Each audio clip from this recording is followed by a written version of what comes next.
أعوذ بالله من الشيطان الرجيم بسم الله الرحمن الرحيم وبه نستعين وهو خير المعين الحمد لله رب العالمين الصلاة والسلام على أشرف الأنبياء والمرسلين وعلى آله الطيبين الطاهرين المعصومين المنتجبين الهداة المهديين سيما بقية الله في العالمين روحي وأرواح العالمين لتروا بمقدمه الفدا.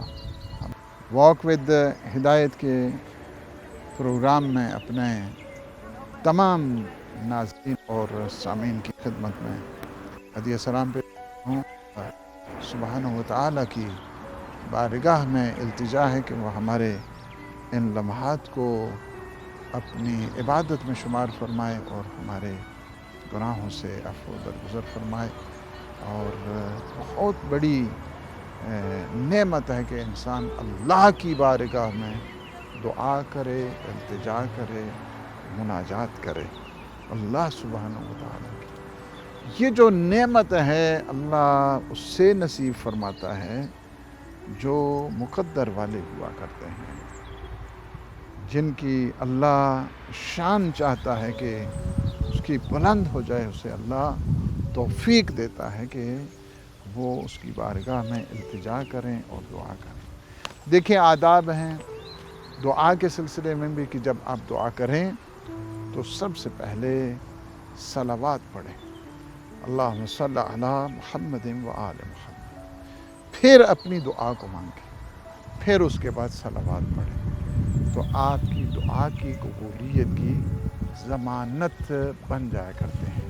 اور پھر جہاں تک ہے کہ فرمائے کہ من دعا ولم یذکر النبی، اور اگر کوئی دعا کرتا ہے اور پیغمبر اسلام کا نام کا واسطہ نہیں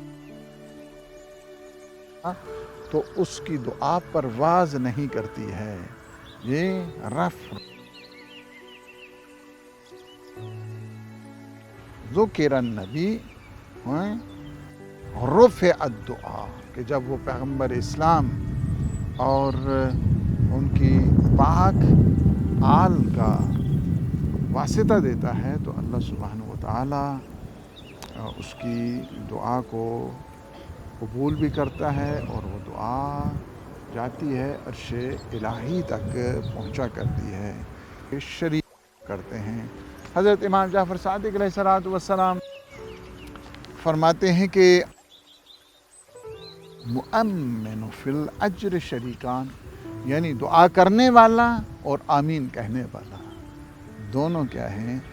اجر اور پاداش کے اعتبار، ریوارڈ کے اعتبار کے ساتھ دونوں کیا ہیں؟ دونوں برابر ہیں، دونوں اجر.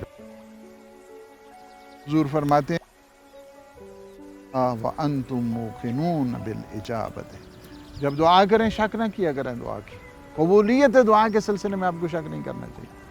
آج دعا کی تھی پتہ نہیں ان قبول ہو سی یا نہ، یہ نہیں کہیں. آپ نے دعا کی ہے، رب ذوالجلال کے اوپر یقین رکھیں وہ آپ کی دعا کو ضرور جو ہے وہ قبول فرمائے گا. وَاعْلَمُوا أَنَّ اللَّهَ لَا يَسْتَجِيبُ دُعَاءَهُ مَنْ قَلْبُهُ لَاهٍ، یہ جو دعا کرنے والا اس کی دعا کو اللہ کبھی قبول نہیں کرتا ہے جو بے توجہ کے ساتھ جو ہے نا وہ دعا کیا کرتا ہے، جس کی کوئی توجہ ہی نہیں ہوتی ہے، کنسنٹریشن نہیں ہوا کرتی ہے، فوکس نہیں ہوتا ہے، اس کی دعا جو ہے اللہ قبول نہیں فرماتا ہے. توجہ کے ساتھ، کنسنٹریشن کے ساتھ، پورے کی پورا فوکس رکھتے ہوئے کیا کریں؟ آپ دعا کیا کریں. یہ طریقہ بتایا گیا ہے.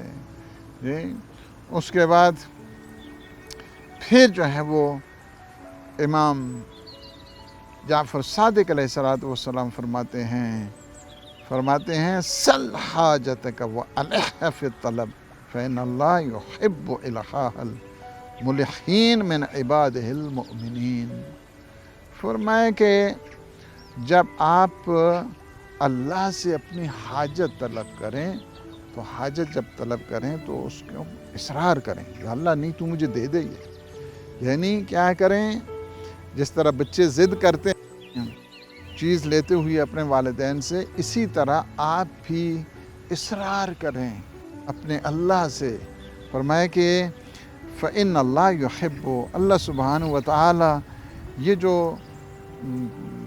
اصرار کرتے ہیں اور اللہ سے تقاضے کرتے ہیں، اللہ سے التجا کرتے ہیں، یا اللہ تو مجھے دے دے، اس میں ضد بھی کرتے ہیں، اس میں اصرار بھی کرتے ہیں، تو فرماتے ہیں ایسے دعا کرنے والے کو اللہ بہت زیادہ پسند کیا کرتا ہے کہ جب آپ کی دعا ہو تو دعا میں ضرور جو ہے نا وہ اصرار کیے کرنے، یا اللہ تو مجھے یہ چیز عنایت فرما، تو مجھے یہ عنایت فرما. اللہ تو اس میں علم کی دعا کریں، معرفت کی دعا کریں، اخلاص کی دعا کریں، اس میں اپنی اولاد کے لیے دعا کریں، اپنے مومنین کے لیے دعا کریں، مظلومین کے لیے دعا کریں اس میں.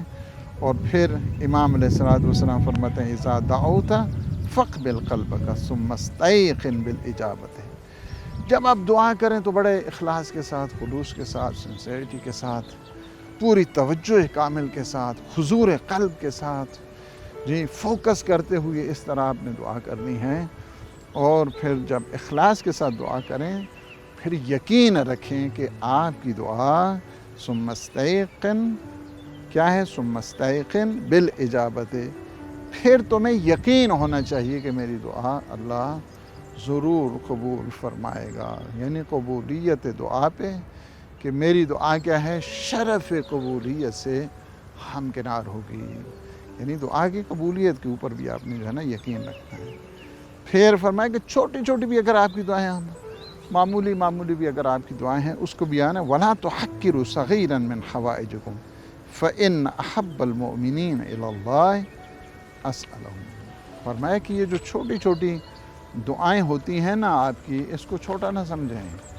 اللہ سبحانہ و تعالی ان دعاؤں کو بہت زیادہ، ان حاجتوں میں چھوٹی چھوٹی بھی اگر آپ کی حاجتیں ہیں، آپ نے اپنے اللہ سے مانگیں، اللہ سے تقاضا کریں، کیونکہ کتنی ایسی چیزیں ہیں بغیر دعا کے انسان کو کبھی بھی نصیب نہیں ہوا کرتی ہیں.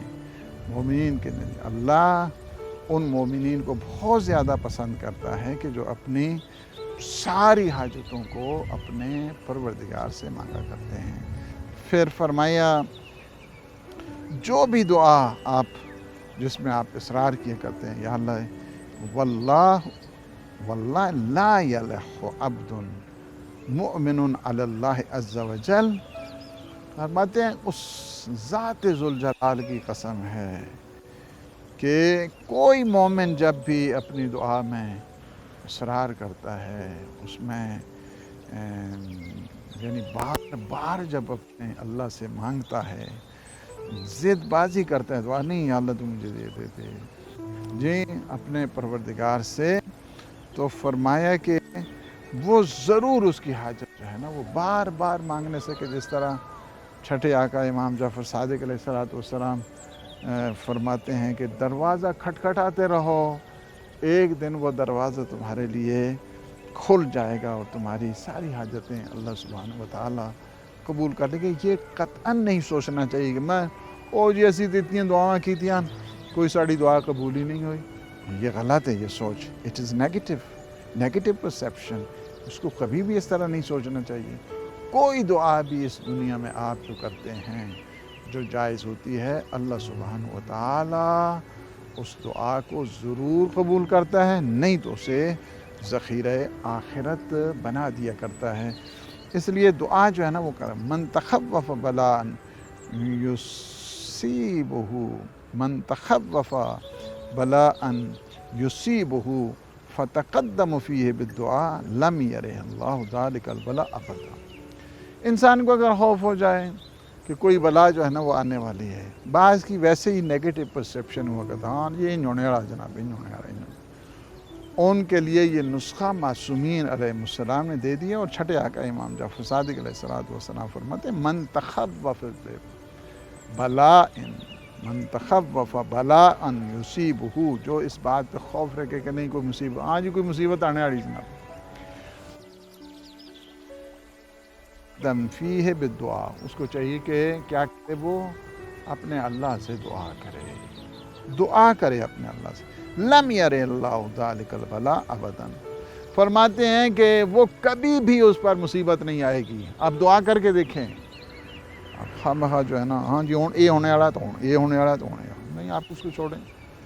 آپ کو اگر خوف ہو جائے کہ کوئی مصیبت آنے والی ہے، کوئی آفت آنے والی ہے، تو آپ کو کیا چاہیے؟ آپ اس طرح کریں کہ دعا کریں اللہ سے، یا اللہ اس مصیبت سے، اس بلا سے جو ہے تو مجھے محفوظ فرما دے. اللہ ڈیفینیٹلی اس مصیبت کو تم سے ٹال دے گا. یہ معصوم کا فرمان ہے. اور میں آخری بات کہہ کے یہ کہ ان دعا فی الرخاء یستخرج الحوائج فی البلاء. جب آپ، چونکہ بعض اوقات ہماری عادت بنی ہوتی ہے کہ جب سختیاں آتی ہیں، مصیبتیں آتی ہیں، آفات بڑی یاد آتی ہیں، تو ہم اس وقت جو ہے نا وہ دعا جو ہے نا وہ اپنا سارا سلسلہ جو ہے نا وہ کھول لیتے ہیں. فرماتے ہیں جب آسودگی ہو، جب آرام ہو، جب سکون ہو، اس ٹائم جب تم دعا کرو گے تو یہ مصیبتوں کے ٹائم کے لیے یہ ذخیرہ بن جائے گی. یہ دعا تمہاری، یہ اس ٹائم کے لیے کہ جب سختیاں آنے والی ہیں. یہ دعائیں کیا ہیں؟ سلامتی کی صورت میں، آسائش کی صورت میں، آسودگی کی صورت میں جب دعائیں ہیں تو یہ آپ کی ان سختیوں والی جو حالات پیش آنے والے ہیں، اس دوران جو آپ کی ہوائج شریعہ اس کے پورا ہونے کے لیے ایک بہت بڑا یہ ذخیرہ بن جائے گی. اللہ سبحانہ و تعالی ہمارا شمار اہل دعا میں فرمائے، اور جو صحیح معنوں میں دعا کو خضوع کے ساتھ، خشوع کے ساتھ، فوکس ہو کر، کنسنٹریشن کے ساتھ اور دل جمی کے ساتھ، حضور قلب کے ساتھ دعائیں کرنے والے ہیں، پروردگار عالم ہمارا شمار ان بندوں میں فرمائے. والسلام علیکم ورحمۃ اللہ وبرکاتہ.